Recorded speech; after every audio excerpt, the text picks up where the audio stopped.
Sir यहाँ पर water बोतल वितरण का और हेलमेट वितरण का कार्यक्रम किया गया, क्या कहेंगे? देखिए, हमने कहा अपने भाषण में कि 100 टन भाषण और एक छटाक आपको एक्शन भाषण पर भारी होता है। ये लगातार काम की बातें हो रही है एक व्यक्ति द्वारा, तो निश्चित तौर पर ये भी हमने कहा कि लोगों को काम करने वालों को पहचानना चाहिए और उसका सम्मान करना चाहिए। सर, तेजस्वी यादव भी बीते दिनों कलम बांटते हुए सड़क पर नजर आए थे, तो आरजेडी वाले कहेंगे कि हम लोगों के देख से कर रहे हैं क्या? नहीं, ये पहले से आपको इस कलम बांटने की बात शायद तब तो ये कहेंगे कि बाढ़ क्षेत्र में बीके सिंह द्वारा जो पहले इसके पूर्व कई सप्ताह से कई महीने से जो बांटे जा रहे हैं उसका नकल वो किए। उनकी परंपरा, उनकी विरासत कलम बांटने की नहीं है, लाठी घुमाने की है, तेल पिलाने की है। वो नहीं, कलम फेंक रहे थे, वो अनादर था। देखिए, कलम बांटना, कलम हमने अपने संबोधन में कहा कि कलम बांटने में और कलम फेंकने में का अंतर समझिए।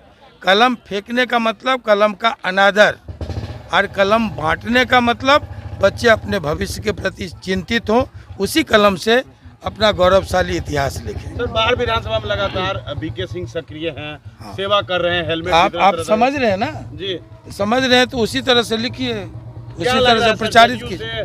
दावेदारी हो सकती है इनकी। अब ये तो अभी समय आने दीजिए। एनडीए के लोग, शीर्ष लीडर सब समझदार हैं, वो अपना फैसला ले लेंगे। जो भी फैसला आएगा, जो भी फैसला आएगा। बूढ़ा बाल पर आनंद मोहन जी क्या कहेंगे? आप कह रहे हैं कि भाई हमारी भागीदारी होगी तो सत्ता की कुर्सी पर बैठाएंगे, विपक्ष कह रहा है कि आनंद मोहन जी जो है जात की राजनीति क्या नहीं, किसको बिठाएंगे? बूढ़ा बाल पे आप लोग एक बात बताइए कि हिमाचल में अकेले और उत्तराखंड में 50% से ज़्यादा ठाकुर हैं। सवर्ण की बात छोड़ दीजिए, वहाँ कभी आपने सुना कि हम दलित को साफ कर देंगे, या हम पिछड़े को साफ कर देंगे, या अल्पसंख्यक को हटा देंगे? ये देश ऐसा गुलशन है, ऐसा चमन है जिसमें गेंदा है, गुलदौदी है, चीरा मीरा है, अड़हुल है, धतूर है, कमल है, गुलाब है, सबको लेकर के ये चमन बना है। यहाँ किसी को काटने, किसी को छांटने, किसी को साफ करने की संविधान इजाज़त नहीं देता है।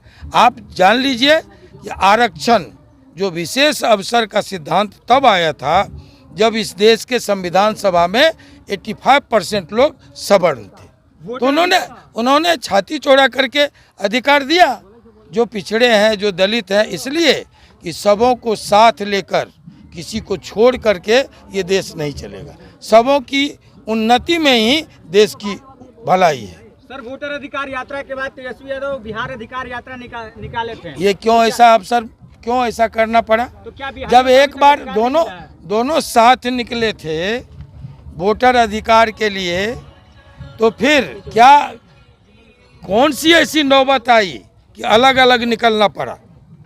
ये साबित करता है कि महागठबंधन में फूट है, दरार है, मतभेद है। हम पर चुनाव आयोग पर सवाल खड़ा कर रहा है। जो कर्नाटक में जीतता है तो उनकी अपनी जीत होती है, जब केरल में जीतता है तो उनकी अपनी जीत होती है, तेलंगाना की जीत उनकी अपनी जीत होती है, ये आपको बंगाल की जीत उनकी अपनी जीत होती है, झारखंड की जीत जनमत की जीत होती है। लेकिन अगर महाराष्ट्र, हरियाणा, दिल्ली संयोग से जीत जाए, कल को बिहार जीत जाए, तो लोग कहेंगे कि वोट चोरी हो गई, ईवीएम के साथ छेड़छाड़ हो गया, खेला हो गया। तो ये दोरंगी बातें नहीं चलेंगी। आप सबूत पेश कीजिए। लोकतंत्र में अगर वोट की चोरी हो रही है तो ये बहुत ही गंभीर विषय है। हम लोग स्वतंत्रता सेनानी परिवार से हैं। इस मुल्क की आज़ादी और लोकतंत्र के लिए हमारे पुरखों ने लड़ाई लड़ी। मैं दूसरी आज़ादी का सिपाही आपके बीच खड़ा हूँ।